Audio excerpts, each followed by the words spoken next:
Një ngjarje e rëndë u regjistrua pas ditën e së shtunës në Milot, ku qelluar marrëmzjarri në drejtim të një automjeti që ishte në lëvizje, por fatmirësisht nga të shtonat nuk pati persona të lënduar.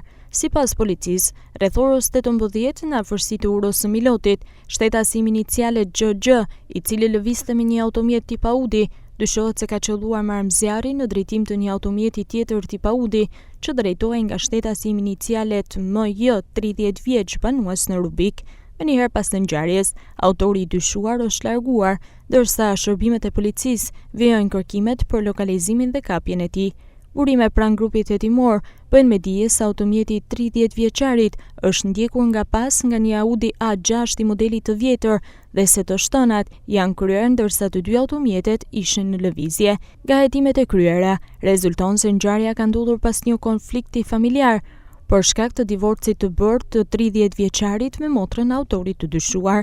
Ndërkohë, grupi hetimor në drejtimin e prokurorisë vijon veprimet për dokumentimin e plotë të ngjarjes, ndërsa pritet që hetimet të hedhin më shumë dritë mbi motivin dhe dinamikën e saj.